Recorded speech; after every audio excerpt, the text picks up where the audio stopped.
നമസ്കാരം. കൊച്ചിയിൽ രാഹുൽ ഗാന്ധി പങ്കെടുത്ത പരിപാടിയിൽ ചോദ്യവുമായി അതിഥി തൊഴിലാളി. കേരളം വികസിച്ചുവെന്നും എന്തുകൊണ്ട് ബംഗാൾ പിന്നോക്കം പോയി എന്നുമായിരുന്നു യുവാവിന്റെ ചോദ്യം. രാഹുൽ ഗാന്ധിയുമായി സംസാരിക്കാൻ ആർക്കെങ്കിലും താൽപ്പര്യമുണ്ടോ എന്ന് കെ.സി. വേണുഗോപാൽ ചോദിച്ചപ്പോഴായിരുന്നു സദസ്സിൽ നിന്ന് യുവാവ് ചോദ്യമുയർത്തിയത്. തൊട്ടുപിന്നാലെ ഹലോ രാഹുൽ സാർ എന്ന് പറഞ്ഞുകൊണ്ട് യുവാവ് സംസാരിക്കാൻ തുടങ്ങി.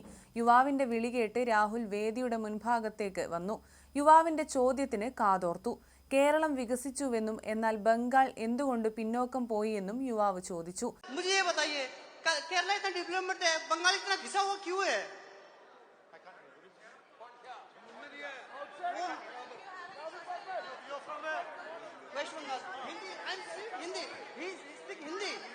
തൊഴിലുറപ്പുമായി ബന്ധപ്പെട്ട ചോദ്യങ്ങൾ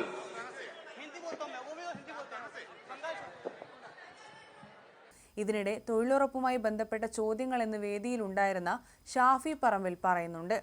പിന്നാലെ യുവാവിന്റെ കയ്യിലുണ്ടായിരുന്ന മൈക്ക് സ്ഥലത്തുണ്ടായിരുന്ന കോൺഗ്രസ് നേതാക്കൾ തട്ടിപ്പറിച്ചു. രാഹുലിന് ഹിന്ദി അറിയാമെന്ന് യുവാവ് പറയുന്നുണ്ടെങ്കിലും ആരും കേൾക്കാൻ കൂട്ടാക്കിയില്ല. രാഹുലിനോട് വീണ്ടും ചോദ്യം ഉന്നയിക്കാതിരിക്കാൻ കോൺഗ്രസ് നേതാക്കൾ ബലമായി മൈക്ക് തട്ടിപ്പറിക്കുകയായിരുന്നു. യുവാവിന്റെ ചോദ്യം ഇഷ്ടപ്പെടാത്ത രീതിയിലായിരുന്നു കോൺഗ്രസ് നേതാക്കളുടെ യുവാവിനോടുള്ള പെരുമാറ്റം. രാഹുൽ ഗാന്ധി ഇതിന് മറുപടി നൽകുന്നതായി വീഡിയോയിൽ വ്യക്തമല്ല. നൽകിയിട്ടില്ല എന്നാണ് വിവരം. സംഭവത്തിന്റെ വീഡിയോ സോഷ്യൽ മീഡിയയിൽ വൈറലായിട്ടുണ്ട്. ഇതിനോടകം കോൺഗ്രസ് നേതാക്കൾക്കെതിരെ വിമർശനവും ഉയരുന്നുണ്ട്. അതേസമയം കോൺഗ്രസ് മഹാപഞ്ചായത്തിൽ കെ സുധാകരന് കടുത്ത അവഗണനയാണ് നേരിടേണ്ടി വന്നത്. സുധാകരനെ എഴുന്നേൽപ്പിച്ച് രാഹുൽ ഗാന്ധി സണ്ണി ജോസഫിന് സീറ്റ് നൽകി. ഇതിന്റെ വീഡിയോയും ഇപ്പോൾ സാമൂഹിക മാധ്യമങ്ങളിൽ പ്രചരിക്കുന്നുണ്ട്.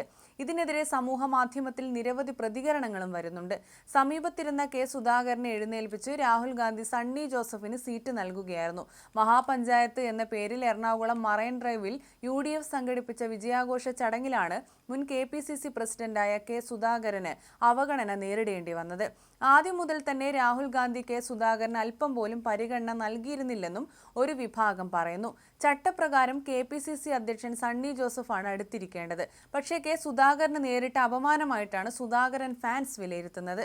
സംസ്ഥാനത്തെ കോൺഗ്രസ് പാർട്ടി ഏറെ നാൾ നയിച്ച നേതാവിനെയാണ് പ്രാദേശിക നേതാക്കൾക്കും പ്രവർത്തകർക്കും മുന്നിൽ വെച്ച് ലോക്സഭാ പ്രതിപക്ഷ നേതാവ് ഒന്നുമല്ലാതാക്കിയത്. KPCC പ്രസിഡന്റിന്റെ കസേരയിൽ ഇരുന്നതുകൊണ്ടാണ് മാറ്റിയിരുത്തേണ്ടി വന്നത് എന്നാണ് സുധാകര വിരുദ്ധ വിഭാഗത്തിന്റെ പക്ഷം.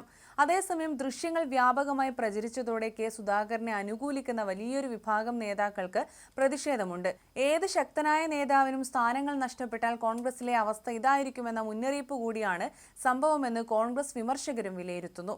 അതേസമയം നിയമസഭാ തെരഞ്ഞെടുപ്പിലേക്കുള്ള ടീം UDFന്റെ ഒരുക്കമായി KPCC വിജയോത്സവം മഹാപഞ്ചായത്ത്. തദ്ദേശ തിരഞ്ഞെടുപ്പിൽ ചരിത്രത്തിലെ മഹാഭൂരിപക്ഷം ടീം UDFന്റെ വിജയമാണെന്നും നിയമസഭാ തിരഞ്ഞെടുപ്പെന്ന യുദ്ധത്തിന് തയ്യാറാകാൻ ഓരോ കോൺഗ്രസ് പ്രവർത്തകനും മുൻപിൽ നിൽക്കണമെന്നുമുള്ള പ്രതിപക്ഷ നേതാവ് VD സതീശന്റെ വാക്കുകൾക്ക് നിറഞ്ഞ കയ്യടികളോടെ പ്രതിനിധികൾ പിന്തുണയേകി. കേരളത്തിലെ ജനങ്ങൾക്ക് മികച്ചൊരു സർക്കാരിന് അർഹതയുണ്ടെന്നും അവർ അത് ആഗ്രഹിക്കുന്നുണ്ടെന്നും KPCC പ്രസിഡന്റ് സണ്ണി ജോസഫ് പറഞ്ഞു. അത് നൽകാൻ UDFന് മാത്രമേ കഴിയൂ എന്നും അദ്ദേഹം പറയുകയുണ്ടായി. മഹാപഞ്ചായത്തിൽ അധ്യക്ഷ പ്രസംഗത്തിനു ശേഷം രാഹുൽ ഗാന്ധിയെ പ്രസംഗിക്കാൻ ക്ഷണിച്ചുവെങ്കിലും നേതാക്കൾ പ്രസംഗിച്ച ശേഷമേ സംസാരിക്കൂ എന്ന് രാഹുൽ പറഞ്ഞു. നിയമസഭാ തെരഞ്ഞെടുപ്പിൽ UDF 100 സീറ്റിൽ കൂടുതൽ നേടി ഉജ്ജ്വല വിജയം ആവർത്തിക്കുമെന്ന് പ്രവർത്തക സമിതി അംഗം രമേശ് ചെന്നിത്തല ആവർത്തിച്ചു. കേരളത്തിന്റെ മണ്ണിൽ BJPക്ക് അക്കൗണ്ട് തുറക്കാൻ അനുവദിക്കില്ല എന്നതിന്റെ ഉറപ്പായിരിക്കും UDF വിജയമെന്നും രമേശ് ചെന്നിത്തല പറഞ്ഞു. ശബരിമല അയ്യപ്പന്റെ മോഷ്ടിച്ച സ്വർണം എവിടെയാണെന്ന് പോലും കണ്ടെത്താനാവാത്ത പിണറായി സർക്കാരിനെ ഉടൻ താഴെ ഇറക്കണമെന്ന് KPCC മുൻ പ്രസിഡന്റ് കെ സുധാകരൻ പറഞ്ഞു. ഷാഫി പറമ്പിൽ MP രാഹുൽ ഗാന്ധിയുടെ പ്രസംഗം പരിഭാഷപ്പെടുത്തി.